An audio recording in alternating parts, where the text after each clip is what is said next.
All right, today we're talking about One Day in December. And this isn't just a review. Think of it more as a love letter to a story that asks a really big question. What if you meet the one, your soulmate, but the timing is just completely, totally wrong? We're going to explore that decade-long, unforgettable journey together. So let me ask you something. Have you ever just locked eyes with a complete stranger, maybe across a crowded room or through a bus window, and felt this jolt? This instant, unexplainable connection? Well, that electrifying moment is exactly where our story begins. Okay, so let's set the scene. It all starts with a single moment at a bus stop, a moment that, believe me, changes absolutely everything. So picture this. It's London. It's that kind of cold December day where you can see your breath. Christmas lights are twinkling everywhere, and there's just this little bit of magic in the air, you know? The perfect setting for a love story to begin.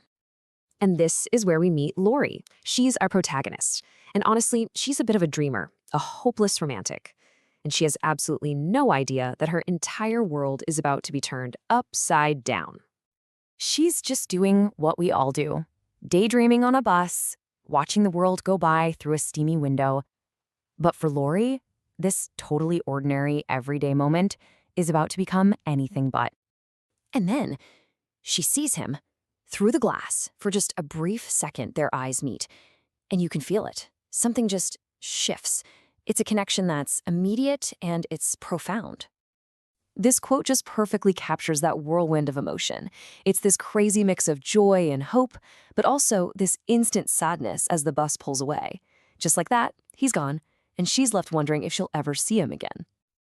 Right. So for the next year, Lori and her best friend Sarah are on this mission to find the mysterious busboy. But when they finally do, oh man, it's in the most unexpected and absolutely heartbreaking way possible. And this is the twist, you guys. The man she can't forget, the one she's convinced is her soulmate, he shows up at a Christmas party, and he's introduced to her as Jack, her best friend Sarah's new boyfriend. Talk about a gut punch. And this quote right here, it tells you everything about Lori's character. Her loyalty to her best friend means the world to her. So, in that moment, she makes the unbelievably difficult choice to keep it all a secret, setting the stage for 10 years of heartache and longing. And what follows is a whole decade of waiting. It's filled with near misses, unspoken feelings, and a friendship that is constantly being tested by this love that's just simmering right below the surface. I mean, just look at this timeline. Their story is a series of these stolen glances and almosts. From that first moment in 2008, to meeting him as Sarah's boyfriend, to a shocking first kiss, to him seeing her in a wedding dress for another man. It's just this long, winding road where they keep getting closer, only for fate to pull them apart again. This quote really shows you Lori's inner conflict. She's trying so hard to convince herself that just being his friend is enough. You know, maybe we would have been terrible together anyway. But you can just feel that her heart is telling a completely different story. So after a decade of heartbreak and missed opportunities, Lori finally gets a chance to take control of her own story and actually fight for the love she's been waiting for all this time. So how does she do it?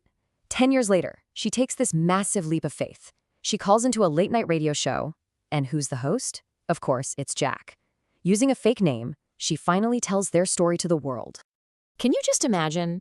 In this incredibly powerful on-air confession, she just pours her heart out. She shares the whole story of the boy from the bus stop, finally giving voice to a love that's been waiting a decade to be acknowledged.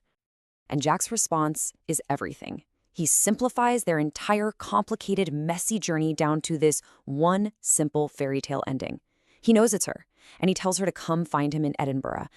They finally got there. Whew, what a journey, right? So now that we've been through it all with them, let's take a step back and talk about what makes this book so incredibly special. So at its core, One Day in December by Josie Silver is this beautiful, poignant, contemporary romance. It's really for anyone who loves those big stories about fate and timing and enduring love.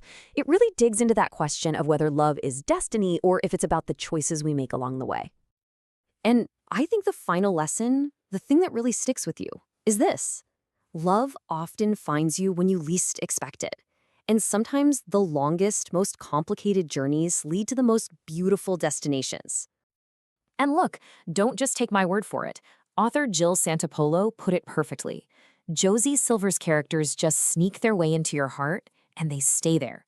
You can't help but root for Laurie and Jock from the very first page. So for its unforgettable characters, its absolutely heartwarming story, and its beautiful exploration of love and fate, we are giving One Day in December a very solid 9 out of 10. And hey, if you loved this story and you're looking for that next book that will just tug at all your heartstrings, we highly, highly recommend The Light We Lost by Jill Santopolo and Me Before You by Jojo Moyes. Trust me. We really hope you enjoyed this journey into the world of One Day in December. If you're a fan of love stories that make you laugh, cry, and believe in the power of fate, then be sure to follow and subscribe for more explainers just like this. Thanks for watching.